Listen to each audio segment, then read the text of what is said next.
साथियों को स्वागत करता हूं सभी का इस यूट्यूब चैनल पर जिसका नाम है स्टडी विद पीएन लोधा। साथियों, रीट मेंस एग्ज़ाम 2023 के लिए राजस्थान की कला और संस्कृति की क्लास नंबर 36 आज आपके लिए लेकर आया हूं। बहुत ही इम्पोर्टेंट क्लास है साथियों, लेवल 1 के लिए भी है और लेवल 2 के लिए भी है। देखिए, क्लास नंबर जो 35 थी उसमें हमने राजस्थान की चित्रकला के बारे में पढ़ा था, ठीक है ना। बीच में कुछ डिस्टर्बेंस हुआ, 24 और 25 की तो मैंने छुट्टी रखी थी, 26 को क्लास डाली थी, लेकिन 27 को वापस क्लास नहीं आ पाई थी। अब आज भी ऐप पर कोई टेस्ट नहीं डाल पाया, तो देखो आज से ही आपके रेगुलरिटी रहेगी एग्ज़ाम तक। एक भी दिन क्लासेज मिस नहीं होगी किसी भी प्रकार से, नो टेंशन रहिएगा। दीपावली की छुट्टियों में थोड़ी यहाँ पर मिस्टेक हुई है, 2-3 दिनों की जो पढ़ाई है वो डिस्टर्बेंस हुई है। लगभग आपकी भी दीपावली मन गई होगी, तो वापस जुट जाओ भाई तैयारी में। क्लास नंबर 35 में हमने राजस्थान की जो चित्रकला है, राजस्थान की चित्रकला के अंतर्गत साथियों मेवाड़ शैली और हाड़ौती शैली को पढ़ लिया था। देखो, क्लास नंबर 35 में मैंने आपको बताया था कि राजस्थान की जो चित्र शैलियाँ हैं इनको 4 भागों में डिवाइड किया गया है। मेवाड़ शैली, मारवाड़ शैली, ढूंढाड़ शैली और हाड़ौती शैली। अब इन शैलियों को स्कूल भी कहा जाता है कि भाई मेवाड़ स्कूल के दो, हाड़ौती स्कूल के दो, ढूंढाड़ स्कूल के दो या मारवाड़ स्कूल के दो। अब यहाँ पर मेवाड़ स्कूल और हाड़ौती स्कूल को तो हमने क्लास नंबर जो 35 था उसमें पढ़ लिया है, क्लास नंबर जो 35 थी उसमें साथियों। और आज ये जो क्लास नंबर 36 है इसमें हम मारवाड़ शैली और ढूंढाड़ शैली को पढ़ने वाले हैं। तो आपके ये राजस्थान की चित्रकला का पार्ट 2 है, क्लास नंबर 36 है कला संस्कृति की। देखिए, आज ये टॉपिक आपके पूरा क्लियर हो जाएगा। इसके बाद आपके एक तो किसान आंदोलन बचे हैं, एक जनजातीय आंदोलन बचे हैं, एक आपके 1857 की क्रांति बची है और एक आपके एकीकरण का टॉपिक बच रहा है।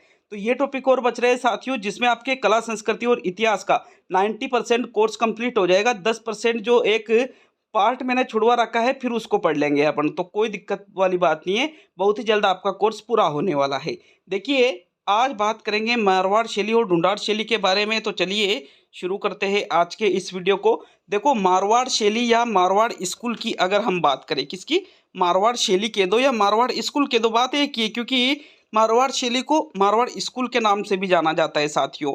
इसके प्रारंभ की बात करें कि भाई मारवाड़ शैली का आरंभ कब हुआ था, तो राव मालदेव के समय, किसके समय, राव मालदेव के समय 16वीं शताब्दी में मारवाड़ शैली या मारवाड़ स्कूल का आरंभ माना जाता है।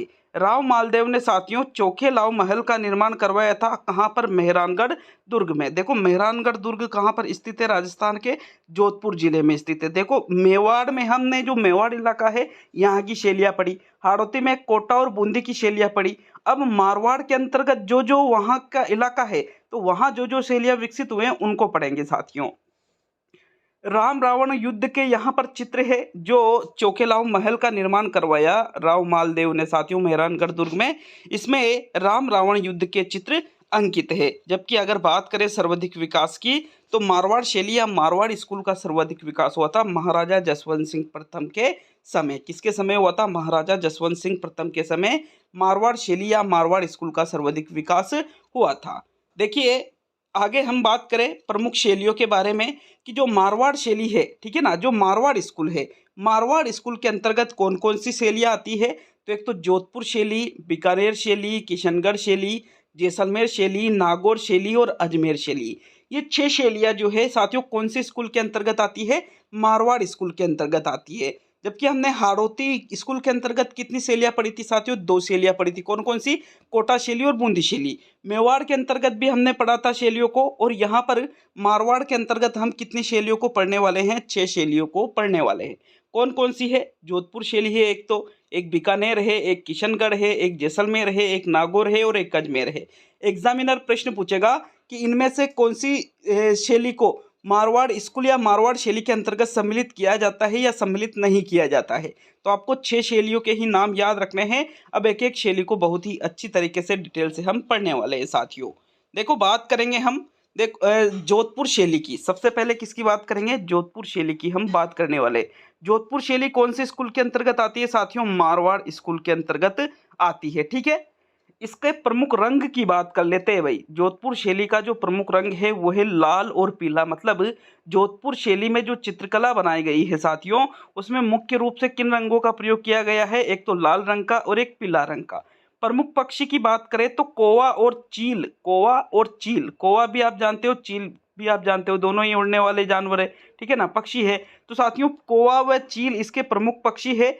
जबकि प्रमुख पशु की बात करें तो घोड़ा, ऊंट और कुत्ता, इनको प्रधान रखा गया है। और जबकि प्रमुख वृक्ष की बात करें तो आम जो है, आम का जो पेड़ होता है साथियों, ये इसका प्रमुख वृक्ष है। कौन सी शैली की बात कर रहे हैं? अभी हम जोधपुर शैली की बात कर रहे हैं।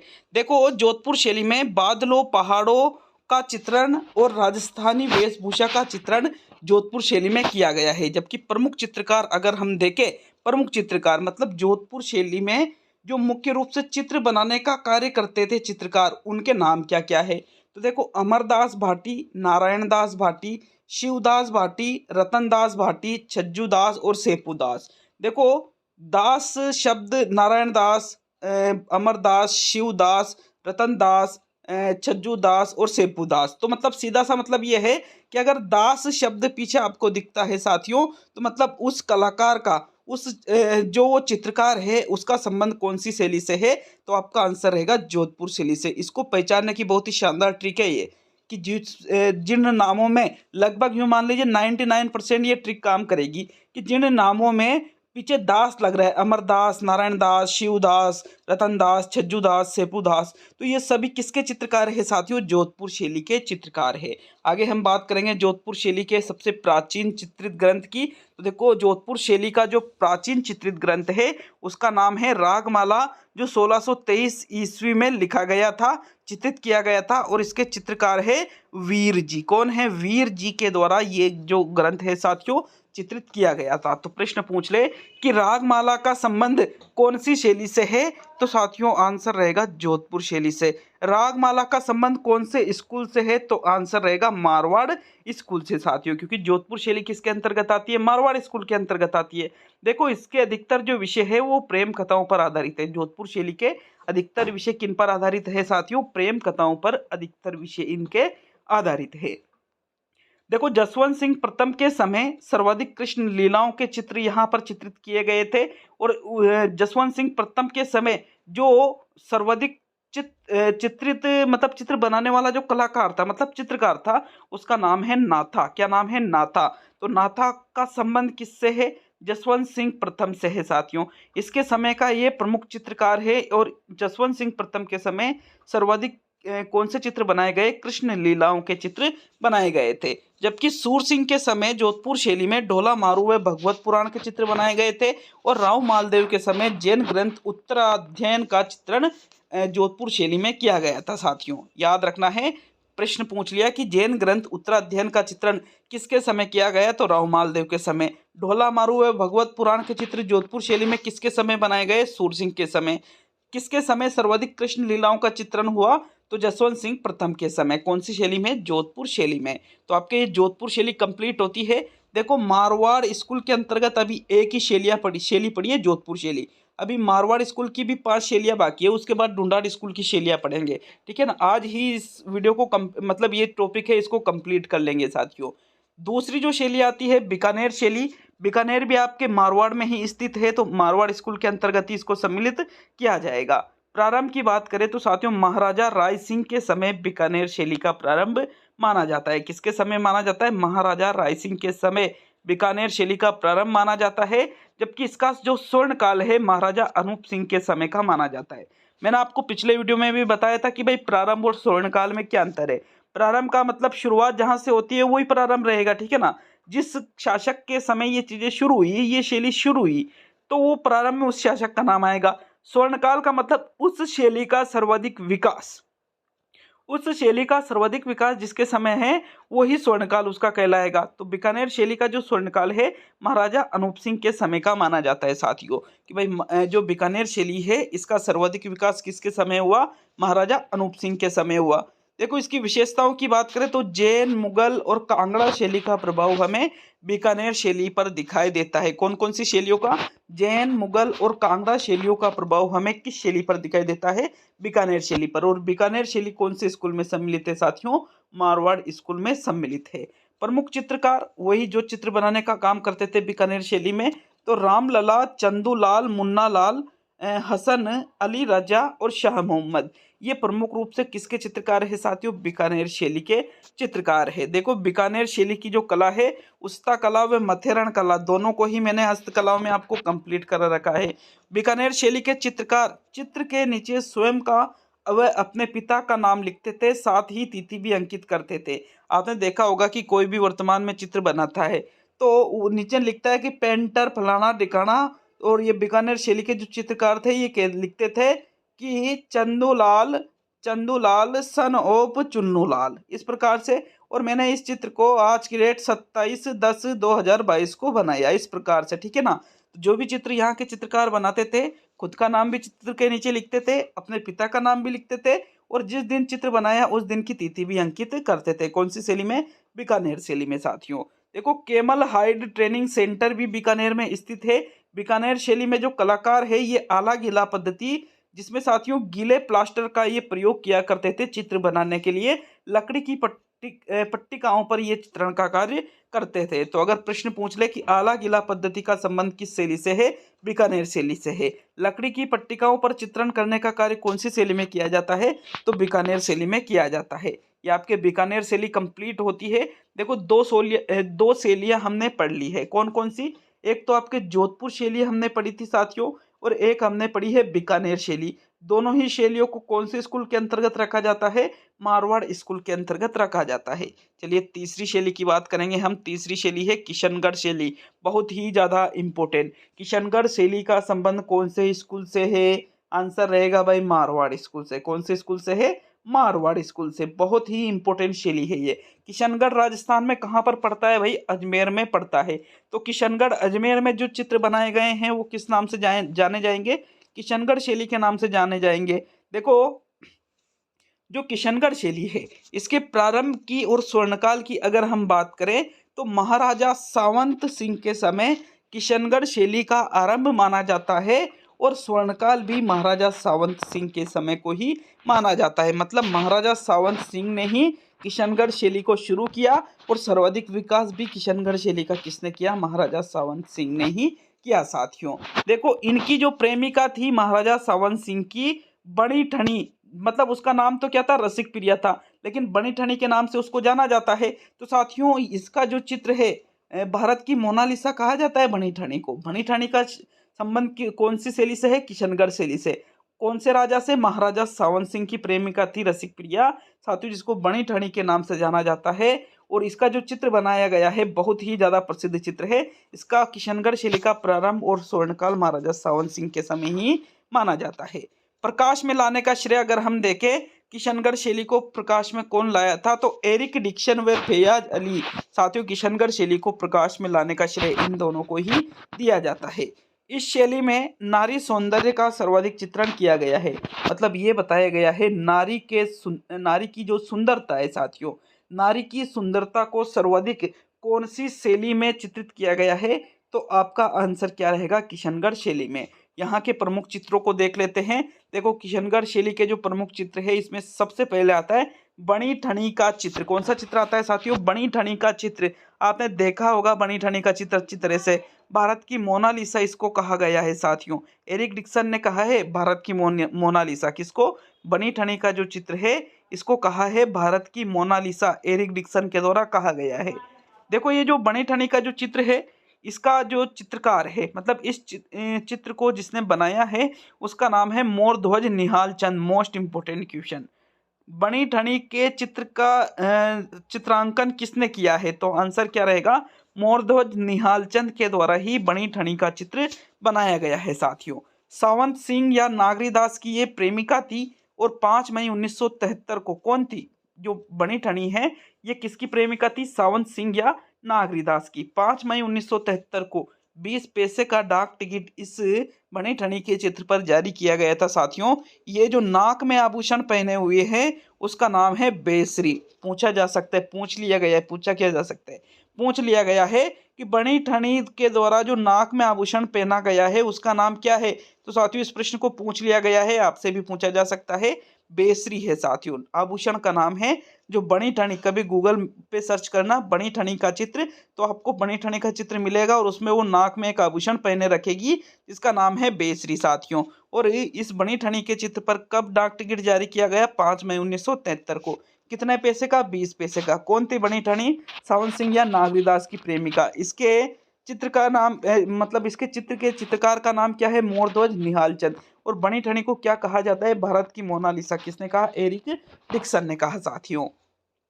इनके जो बड़े मतलब आपके किशनगढ़ शैली के जो और भी चित्र है बनी ठनी के अलावा, कमल से भरे सरोवर यहाँ बनाए गए हैं, झील के दृश्य यहाँ बनाए गए हैं, नौकायान यहाँ पर करते हुए दिखाया गया है, चांदनी रात की संगोष्ठी यहाँ बनाई गई है जिसके चित्रकार है अमीर चंद। ठीक है ना, ये है प्रमुख बनी ठनी के चित्र, मत सॉरी किशनगढ़ शैली के चित्र। तो ये 3 शैलियाँ कंप्लीट कर ली है साथियों हमने। नेक्स्ट चौथी शैली की ओर बढ़ेंगे, जो आपके मारवाड़ स्कूल है उसकी चौथी शैली है जैसलमेर शैली, जिसको मान शैली भी कहा जाता है। क्या कहा जाता है जैसलमेर शैली को? जैसलमेर शैली कह दो या मान शैली कह दो, बात एक ही है। किसके अंतर्गत शामिल होती है साथियों ये? तो भाई ये मारवाड़ स्कूल के अंतर्गत शामिल होती है। इसका स्वर्णकाल मूल राज द्वितीय के समय का माना जाता है। और इसका जो प्रमुख चित्र है वो है मूमल। मूमल नाम से एक किताब भी आती है, आपने देखा होगा। तो साथियों ये जो मूमल है ये जैसलमेर की थी। और साथियों इसका प्रमुख चित्र जो जैसलमेर शैली है या जो मान शैली है, इसका प्रमुख चित्र भी कौन सा है? मूमल ही है। ये जो भी चीज़ें आप यहाँ पर पढ़ रहे हो, study with PN Lodha app पर सारी चीज़ें उपलब्ध पीडीएफ के रूप में उपलब्ध कराई जाती है। और इन सभी चीज़ों का टेस्ट भी study with PN Lodha app पर लिया जाता है साथियों। 2-3 दिनों से डिस्टर्बेंस चल रहा था मामला, बट मेरी गारंटी है कि एक भी दिन आपके मामला डिस्टर्बेंस अब नहीं रहने वाला है। तो ऐप का लिंक मैंने कमेंट बॉक्स में भी दे रखा है और ऐप आप प्ले स्टोर पे जाकर भी डाउनलोड कर सकते हो साथियों। ऐप का नाम क्या है? Study with PN Lodha. देखिएगा ऐप पर मात्र 149 रुपये में टेस्ट सीरीज उपलब्ध है। जिन्होंने टेस्ट सीरीज नहीं ज्वाइन कर रखी है, 149 साथियों देखो नाम मात्र का शुल्क है, जरूर ज्वाइन कीजिएगा। लेवल 1 के लिए भी 149 में ही उपलब्ध है और लेवल 2 के लिए भी 149 रुपये में ऑल सब्जेक्ट की टेस्ट सीरीज उपलब्ध है। तो ऐप को डाउनलोड करके टेस्ट सीरीज को जरूर ज्वाइन करिएगा। ठीक है, चलिए आगे अगली शैली की बात करें तो नागौर शैली देखेंगे साथियों। मारवाड़ स्कूल के अंतर्गत जो 5वीं शैली हम पढ़ेंगे वो कौन सी शैली है? नागौर शैली है। देखो नागौर शैली में फीके व बुझे हुए रंगों का प्रयोग हुआ है। फीका रंग होता है ना, जैसे अपन कोई भी अभी दीपावली पे आपने रंग किया होगा, ठीक है ना, कई लोगों ने रंग किया होगा अपने घरों में साथियों। तो देखो वो जो रंग करते हैं उसमें आपको कई बार ऐसा लगता है कि यार फीका फीका नजर आ रहा है, मजा नहीं आ रहा है। तो फीका हुआ और बुझा हुआ रंगों का जो रंग होता है, ये इसका प्रयोग कौन सी शैली में किया गया है भाई? नागौर शैली में किया गया है। पारदर्शी वस्त्रों का चित्रण इस शैली की प्रमुख विशेषता है। पारदर्शी, जो आर पार देख सके ऐसे वस्त्रों का चित्रण भी कौन सी शैली में किया गया है? नागौर शैली में किया गया है। बादल महल के भित्ति चित्र नागौर शैली में स्थित है साथियों। वृद्धावस्था का चित्रण किया गया है। एक कि भाई जब हम बूढ़े हो जाते हैं, वृद्धावस्था में चले जाते हैं, तो उस प्रकार के चित्रों को भी किसमें बताया गया है? नागौर शैली में चित्रित किया गया है। वृक्ष की छांव में हुक्का पीती व संगीत सुनती नायिका का चित्रण भी इसमें किया गया है कि आराम से एक जो आम का पेड़ है या बरगद का पेड़ है उसके नीचे नायिका बैठी है, संगीत सुन रही है और हुक्का भी पी रही है, आनंद हो रहा है, मंगल हो रहा है, मस्त काम हो रहा है, मतलब ठीक है ना। एक तरह से कौन सी शैली में ये आनंद दिए जा रहे हैं? तो भाई ये नागौर शैली में दिए जा रहे थे। मतलब उस समय ऐसा होता होगा साथियों, ठीक है ना। जो महारानी होती थी या नायिका होती थी तो वो हुक्का पीते हुए संगीत सुनती होगी, तो मतलब उस इसलिए तो चित्र बनाए गए हैं। या नहीं सुनती होगी तो वो बात अलग है। चलिए 6ठे नंबर की बात करेंगे हम साथियों अजमेर शैली के बारे में। देखो अजमेर शैली को भी कौन से स्कूल के अंतर्गत सम्मिलित किया जाता है?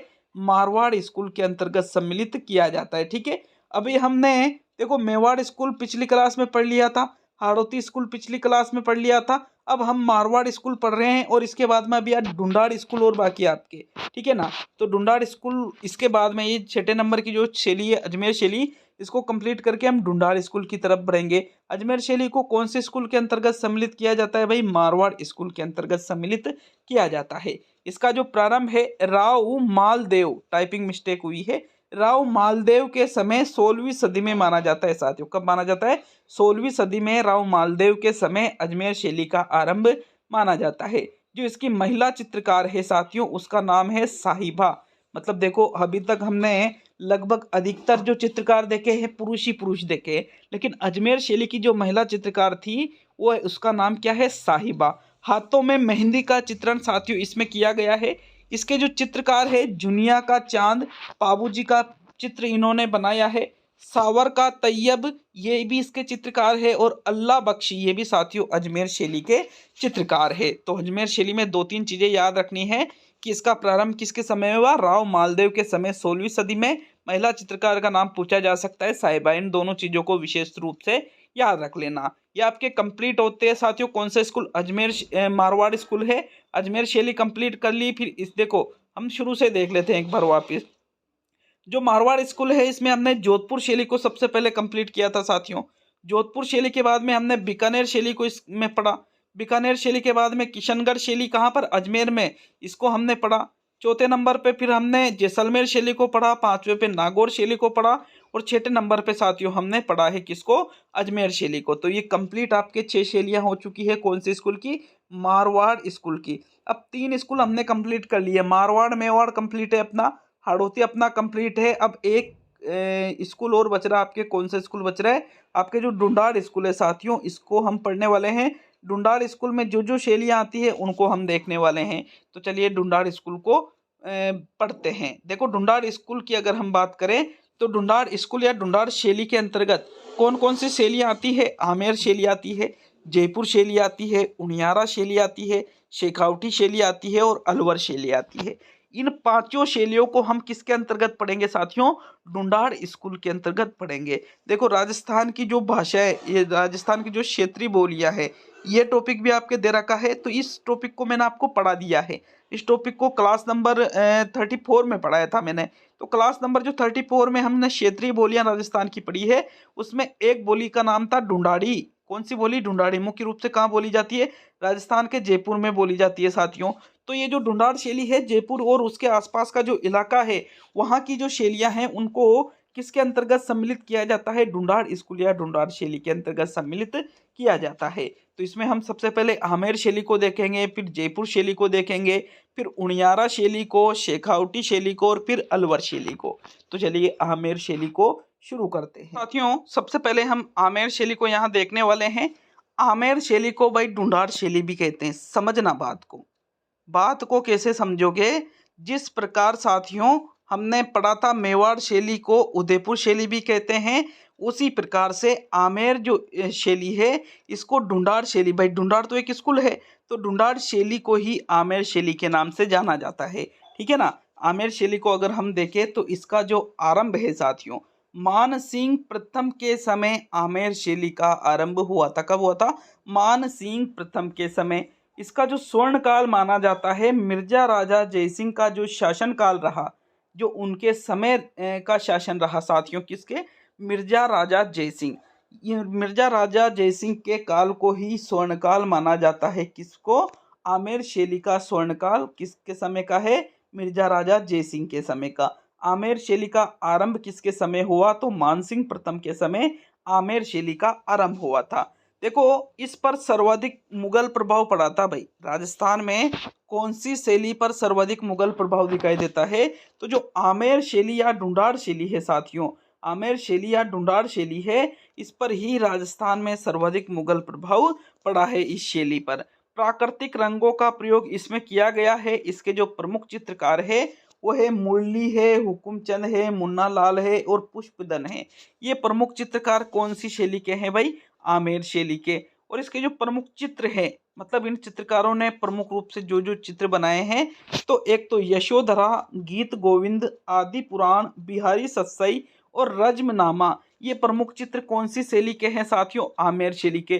प्रश्न आपसे डायरेक्टली पूछा गया कि भाई मुरली, हुकमचंद, मुन्नालाल और पुष्पदन, इनका संबंध कौन सी शैली से है? तो आमेर शैली से। आमेर शैली कौन से स्कूल के अंतर्गत आती है? डुंडाड़ स्कूल के अंतर्गत आती है। यशोधरा, गीत गोविंद, आदि पुराण, बिहारी सत्सई और रज्मनामा, इसका संबंध ये जो प्रमुख चित्र है इसका संबंध कौन सी शैली से है, तो भी आपका आंसर क्या रहेगा, आमेर शैली से है।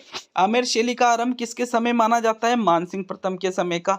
आमेर शैली का स्वर्णकाल किसके समय का माना जाता है, मिर्जा राजा जयसिंह के समय का। और सर्वाधिक मुगल प्रभाव कौन सी शैली पर दिखाई देता है, तो आमेर शैली पर दिखाई देता है। दूसरी शैली हम पढ़ेंगे साथियों ढूंढाड़ स्कूल के अंतर्गत। भाई अभी हमने मारवाड़ स्कूल कंप्लीट किया है, अब हम कौन सा चौथा और अंतिम स्कूल देख रहे हैं, ढूंढाड़ स्कूल। तो राजस्थान में ढूंढाड़ स्कूल के अंतर्गत हमने पहली शैली कौन सी पढ़ी है साथियों, आमेर शैली पढ़ी है। अब दूसरी शैली जो हम पढ़ रहे हैं वो है आपके जयपुर शैली। तो जयपुर शैली के बारे में बात करेंगे। देखो इसकी जो शुरुआत है सवाई जयसिंह के समय मानी जाती है साथियों। जयपुर शैली की शुरुआत कब मानी जाती है, सवाई जयसिंह के समय। आज शाम को 4 बजे आपके जीके के 30 प्रश्नों का स्पेशल टेस्ट आने वाला है साथियों। राजस्थान का जो भूगोल है, राजस्थान का जो भूगोल है इसके संपूर्ण सिलेबस से ये 30 प्रश्न निर्मित किए जाएंगे। Study with PN Lodha application पर जो 149 रुपये वाली टेस्ट सीरीज चलाई जा रही है उस पर ये 30 बहुत ही हाई लेवल के, एक तरह से कठिन प्रश्न आप इनको कह सकते हो। ये प्रश्न आपको ऐप पर 4 बजे उपलब्ध हो जाएंगे। तो ये दोनों लेवल के लिए रहेंगे, लेवल 1 के लिए भी और लेवल 2 के लिए भी। देखो जयपुर शैली की शुरुआत किसके समय हो रही है, सवाई जयसिंह के समय हो रही है। इसका जो स्वर्ण काल माना जाता है सवाई प्रताप सिंह का जो समय है साथियों, जयपुर शैली का स्वर्ण काल माना जाता है। हवा महल में भित्ति चित्र इन्होंने बनवाए थे।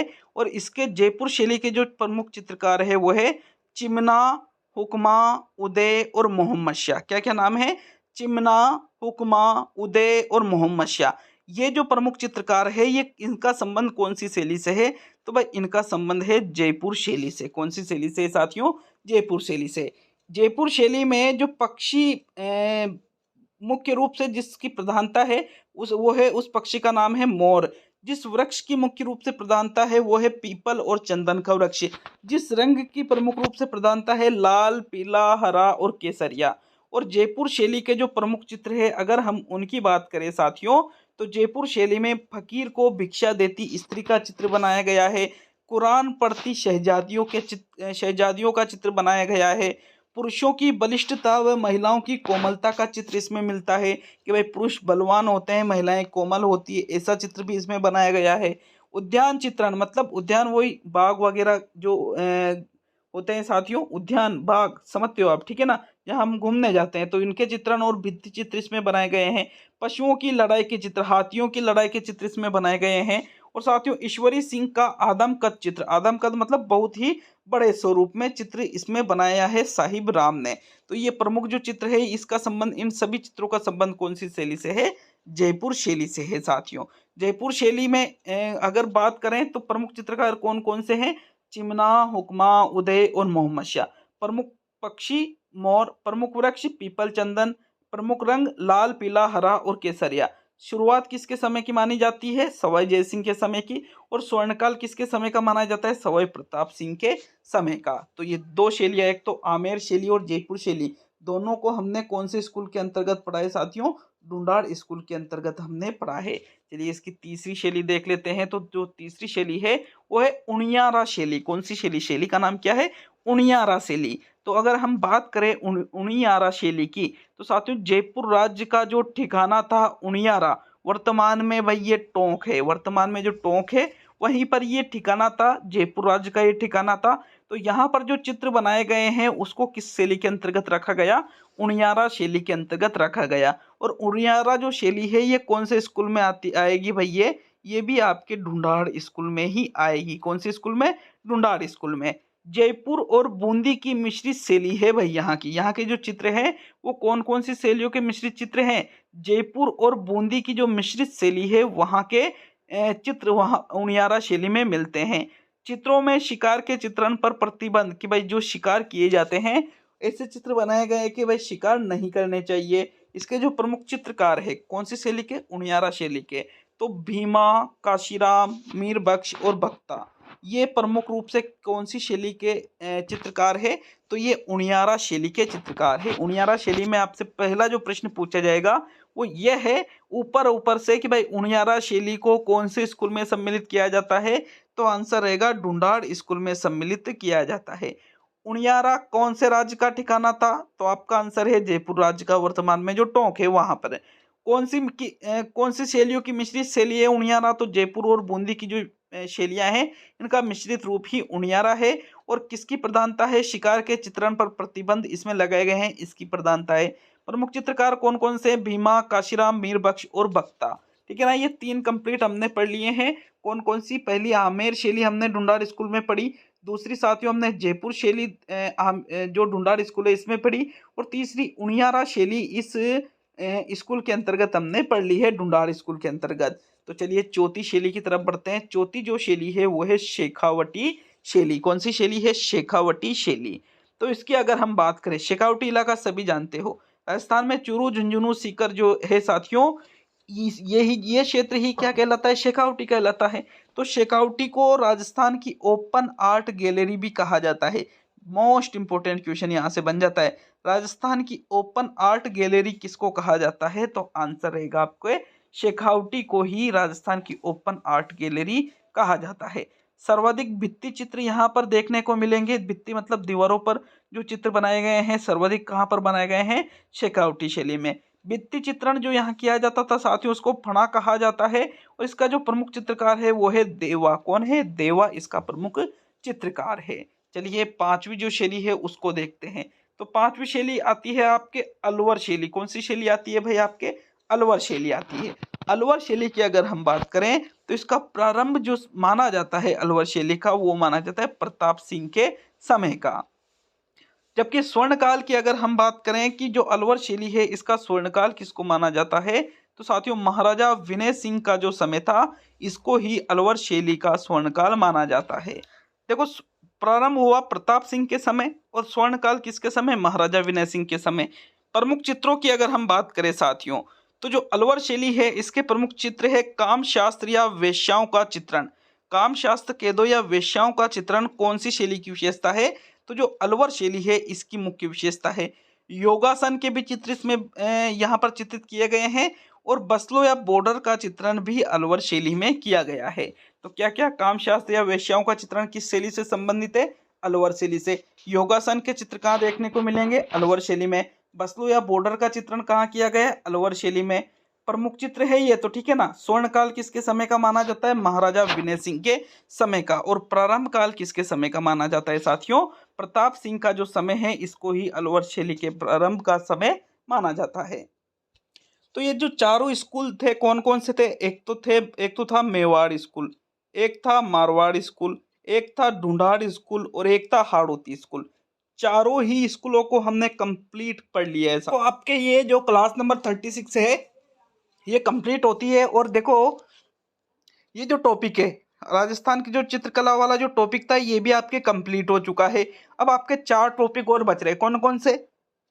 एक तो जनजातीय आंदोलन बच रहा है, एक किसान आंदोलन बच रहा है, एक राजस्थान का एकीकरण बच रहा है और एक 1857 की क्रांति बच रही है। आपके कला संस्कृति और भूगोल कंप्लीट हो चुकी है लगभग, यूं मान के चलिए। इतिहास मैंने पहले भी पढ़ाई थी। तो 2 तरीके हैं, या तो पहले जो पढ़ाई थी उन वीडियो को मैं इकट्ठा करके एक साथ डाल दूं, या एक तरीका ये है कि भाई कम से कम 25 एक क्लासें बनेंगे आपके राजस्थान का जो राजवंश है उससे संबंधित 20-25 क्लासें तो मान कर के चलो भाई आप।